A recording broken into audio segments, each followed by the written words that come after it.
Oui, parce que chaque année, en fait, c'est la même histoire. On prend des bonnes résolutions pour le début d'année et 3 semaines plus tard, elles ont disparu. Raphaël est ma fille, elle a 24 ans et depuis quelque temps, elle s'intéresse à ma profession. Elle me pose beaucoup de questions sur la médiation professionnelle, sur les thématiques d'actualité et sur tout ce qui touche à la relation. J'ai eu envie de vous partager nos échanges. Voilà. Est-ce que je suis assez motivée pour le faire ou pas? Je dirais que lui dire merci, c'est le minimum. Je dirais que c'est déjà pas si mal que ça, elles ont tenu 3 semaines. Ouais, c'est mieux que rien, c'est vrai. Mais c'est vrai que c'est là où peut-être on pourrait pointer un manque de volonté, un problème de discipline. Mais je suis pas sûre qu'en fait ce soit vraiment le plus pertinent. Déjà, c'est de savoir pourquoi on prend des résolutions, tu vois. Après, on va regarder pourquoi on les tient pas et pourquoi ça pose un problème de pas les tenir. Tu demandes pourquoi on prend des résolutions? Parce qu'on veut changer quelque chose dans notre vie. Attends, ou parce que tu penses que tu devrais changer. Et d'ailleurs, c'est quand même curieux que, comme par hasard, ce soit en début d'année où toute la population trouve qu'il y a quelque chose à modifier. Je dirais que ça ressemble un tout petit peu à une injonction quand même, tu vois. Une contrainte, quoi. Et il faut faire la différence entre ce que je veux vraiment et ce que je crois devoir vouloir. Tu veux dire que je vais prendre une résolution parce que c'est socialement bien vu? Pourquoi pas, en fait. Répondre. Ok. Ce ne serait pas la première fois qu'on se verrait répondre à une injonction, tu vois. Oui, c'est vrai. Oui, parce que souvent, on ne s'engage pas pour soi, mais pour répondre à une norme. Alors, entre résolution ou contrainte sociale, c'est une vraie question à se poser. Mais alors, si je me dis, cette année, il faut que je me mette au sport, est-ce que c'est une résolution? Ou est-ce que c'est une contrainte? Ouais. En fait, ça dépend de ce qu'il y a derrière. Si tu te dis, il faut que je fasse du sport, tu vois, ta motivation. Si tu te dis, il faut que je fasse du sport parce que tous mes amis en font, parce que on me critique déjà un petit peu sur de l'embonpoint, parce que, etc., c'est une contrainte. Si tu te dis, j'ai envie de sentir mon corps plus en forme, plus tonique, etc., là, c'est probablement un vrai choix. Un choix que tu fais pour toi. Ok, donc, ce que tu veux dire, c'est que si la résolution est mal formulée, Ouais. ou trop rigide, ou en fait qu'elle n'a pas vraiment de sens pour moi, ça va mener à un abandon rapide, quoi, parce que j'ai pas de motivation réelle. C'est vrai que quand tu le dis, forcément ça me parle, parce que si moi je me dis, je vais arrêter de procrastiner, Ouais. déjà c'est flou, et en plus c'est culpabilisant. Alors que si tu le transformes en, par exemple pour l'idée de procrastiner, j'ai envie en fait de mieux répartir ma charge de travail et je vais tester des méthodes d'organisation pour voir celle qui me convient le mieux, et bien là, tu as une action concrète, positive et modulable, en fait. Oui, donc c'est pas moi qui échoue, c'est juste que ma résolution, elle n'était pas bien pensée, pas bien formulée. Oui, tu as vu, c'est tout de suite mieux de pouvoir se le dire comme ça. Oui, c'est sûr. Et en plus, tu vois, c'est oublier aussi souvent que tes besoins évoluent. Ce qui te semblait essentiel en janvier, ça peut devenir complètement secondaire en avril. Donc ça veut dire qu'on a le droit de modifier une résolution. Oui, tu as le droit, oui, ça c'est Ok. clair. Donc c'est vraiment que c'est un projet en fait. Et finalement un projet, ça s'ajuste en fonction de la réalité, en fonction de notre motivation, en fonction de nos envies, quoi. Exactement. Et tu vois, là tu parles des résolutions que enfin je dis toi, mais d'une manière générale, des résolutions que tu n'as pas réussi à tenir. Mais il y en a bien que tu as menées jusqu'au bout. Oui, c'est vrai. Je me rappelle que j'avais tendance à me coucher très tard et ça m'allait pas forcément puisque le matin j'étais pas en forme, j'étais fatiguée. Et j'ai réussi à intégrer cette nouvelle habitude dans ma routine. Et puis en plus j'avais choisi de limiter mon temps d'écran le soir pour mieux dormir et ça c'est vraiment une résolution que j'ai pu tenir sans difficulté. Alors justement quand tu dis ça, que ça a été finalement relativement facile, tu as peut-être une idée de ce qui différencie cette résolution de celle que tu n'as pas tenue? Oui, déjà, c'était des choses que j'avais vraiment envie de faire, pas juste parce que je me sentais obligée. Et puis, en fait, c'était simple à mettre en place. Et je voyais immédiatement tous les avantages de ces deux résolutions-là. Et tu vois, quand tu dis ça, en fait, tu touches vraiment à quelque chose qui est important. C'est-à-dire qu'une résolution qui fonctionne, c'est une résolution qui tient dans le temps, c'est une résolution qui a du sens pour toi et qui s'intègre aussi facilement dans ton quotidien. Oui, donc en fait, c'est pas une question de volonté, mais plutôt d'alignement avec soi-même. Ouais. C'est ça, en fait, qui va permettre de faire le tri entre les résolutions qu'on va garder et celles à ne même pas prendre, quoi. Voilà, alors, ou arrêter. Mais en même temps, arrêter une résolution, c'est pas un échec si elle ne te correspond plus, tu vois. Tes besoins évoluent et tes priorités aussi. Et ce qui comptait pour toi il y a quelques mois peut très bien ne plus avoir de sens aujourd'hui. Donc en fait, s'adapter, c'est pas renoncer, c'est choisir ce qui me convient vraiment.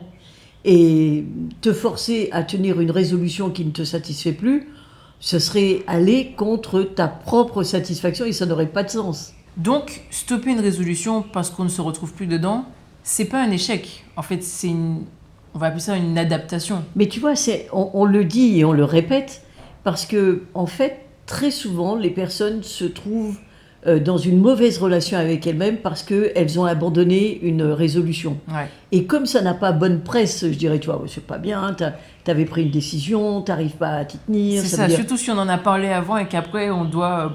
justifier le fait Ouais. que, voilà, j'ai exactement. abandonné, j'ai pas réussi à tenir, quoi. Ouais. Et ça, effectivement, il y a du jugement derrière, tu vois. Mm. Alors que, oui, tu l'as dit, c'est pas un échec, c'est une adaptation. Ouais. Et il y a un autre point aussi qui est important quand tu réfléchis à la manière dont tu formules ta résolution. Tu vois, évidemment, si tu dis « il faut que », tu vois bien qu'il y a quelque Oui. chose qui est de l'ordre de l'injonction. Bon, ça marche C'est pas. contraignant, ouais. Et puis, notre cerveau aussi qui fonctionne mieux avec des formulations positives. Tu vois, si je dis par exemple « je dois arrêter de fumer », en fait, mon cerveau, il va surtout retenir « fumer ». Oui. Et donc, ça crée une résistance. Et il ne va pas intégrer le « je dois arrêter de ». Il va retenir « fumer Oui, c'est vrai qu'on entend souvent cette résolution, ce « j'arrête de fumer » là. ». Ouais. Mais en même temps, c'est une résolution qui semble pas facile à tenir pour beaucoup de personnes. Je peux témoigner. Mais peut-être parce qu'elle est tournée vers une interdiction, en fait une privation. Mais c'est vraiment ça, tu vois. Quand je me dis j'arrête de fumer, je me focalise sur ce que je perds et pas sur ce que je gagne, tu vois. Ouais. Alors que si je reformule, par exemple, en me disant, eh bien, je vais améliorer ma respiration, retrouver plus d'énergie, retrouver du goût, etc., je vais mettre l'accent sur le bénéfice et pas sur la contrainte. Oui, comme si en fait, au lieu de se priver de quelque chose, on ouvrait une porte vers autre chose de mieux. Exactement. C'est tout à fait ça. Et se fixer une résolution, c'est pas s'interdire, c'est choisir, Ouais. tu vois. Et je dirais qu'une bonne formulation en positif, ça permet d'orienter tes pensées, ton énergie, etc., vers ce qui t'apporte de la satisfaction, plutôt que vers ce que tu veux éviter. Si je reformule une résolution de manière positive, c'est pas juste pour la rendre plus agréable. Oui, C'est aussi non. pour aider mon cerveau à mieux l'intégrer et à la tenir sur le long terme. Oui, à la comprendre, en fait, Ouais. tout simplement. Et si tu veux être sûr de la tenir, je dirais qu'il y a une indication qui est importante, c'est pose-toi la question. Est-ce que cette résolution-là, quand tu te le dis, quand tu te le répètes, est-ce que ça te permet vraiment de te sentir satisfaite ? Ouais. Tu vois, parce que tu as toujours besoin d'être dans un état de satisfaction. Immédiate, hein, pas pour demain. Hein. Et cette satisfaction, elle ne peut exister que si ta relation à toi, tu l'aperçois comme harmonieuse. Ouais. Et également, le deuxième élément, c'est si tes relations avec les autres te semblent équilibrées. C'est cet ensemble qui te donne un vrai sentiment de satisfaction. Ouais. Donc, si ta résolution passe ce crible, si elle contribue à cette harmonie, à cet équilibre, alors tu auras plus de facilité à la mettre en œuvre. Et c'est pour ça d'ailleurs que les résolutions basées sur des injonctions ou des contraintes extérieures, elles tiennent pas la route. En Ouais. fait, elles échouent presque toujours. En revanche, si je me dis, ben, cette activité-là, elle me permet de me sentir bien avec moi-même et en plus d'avoir des interactions fluides et sympas avec les autres, ben là, naturellement, elle s'ancre dans mon quotidien. Ouais, tout à fait. D'ailleurs, on pourrait faire un petit jeu où je te donne une résolution classique, on va dire, et toi, tu la reformules. Attends, non. C'est toi qui fais l'exercice. Ok. C'est toi qui as amené le sujet. Donc, Bon, ok. moi, je te donne la résolution classique et toi, tu pourras la retravailler avec on est bien d'accord, avec ces 3 critères, c'est lui donner du sens, la formuler en positif et la rendre plus large, modulable, etc. T'es prête ? Ok, ça me va, ouais. Bon. Alors, la première résolution, c'est je dois faire plus de footing. Oui, ben, forcément, j'entends bien l'obligation dans le « je dois Mhm. ». C'est contraignant, en fait. C'est une injonction qui vient de je ne sais où, d'ailleurs. Mhm. Donc, je pense que c'est pas top. Je vais plutôt chercher le sens de pourquoi je veux bouger. Ouais. Puis me le dire en positif et rendre ça modulable en élargissant au sport en général. Ok, allez, on y va. Donc, je reformulerai en disant ben, j'ai envie d'être plus en forme. Mhm. Et d'ailleurs, je vais tester plusieurs activités pour voir celle qui me plaît le plus. Ben voilà. Comme ça ça reste motivant et je ne suis pas non plus enfermée dans une seule option. Tu vois, c'est pas très compliqué. Ouais. Je dirais que ça, c'est le début. Alors après, évidemment, il faut planifier des choses, il faut aller chercher. Mais c'est la première étape, si tu veux. C'est comment tu te parles, tu vois. Parce qu'effectivement, si tu te dis je dois faire plus de footing, c'est tellement contraignant, c'est tellement restrictif que... Surtout si j'aime pas courir. Ouais, alors là, c'est épouvantable, en effet. Alors, deuxième résolution, je pense que ce sera la dernière. Ta résolution, c'est je dois arrêter de grignoter. Ok. Oui, bon là, je retiens surtout l'idée de grignoter. En plus de l'obligation, forcément, ça crée une résistance. Ouais. Alors que si je dis, je vais privilégier des collations qui me font du bien, là, j'oriente mon attention sur quelque chose d'accessible et d'agréable, ce qui rend la résolution plus facile à appliquer. Ouais. C'est comme si je me dis, je dois arrêter de perdre mon temps sur les réseaux sociaux. Ah, tu veux dire scroller comme toi, tu sais bien faire, Ouais, par exemple. ça me met tout de suite dans une dynamique de restriction, alors que si je me dis plutôt, je vais consacrer 30 minutes par jour à une activité qui me fait du bien, je me concentre, en fait, sur ce que je gagne. Ouais, mais c'est vraiment ça, tu vois, c'est se fixer une résolution, c'est pas s'imposer une contrainte, c'est ouvrir une possibilité. C'est vraiment dans cette idée de gagner quelque chose. Alors, après, bien sûr, tu peux mettre une temporalité, voir avec qui tu as envie d'opérer ce changement, voilà. Donc, si je veux retenir ce qui fait la différence entre la résolution classique et la résolution que nous on propose, c'est déjà trouver du sens. Ouais. Trouver du sens à la résolution. C'est fondamental. Voilà. Ensuite, ce serait de la formuler de manière positive, positive et agréable.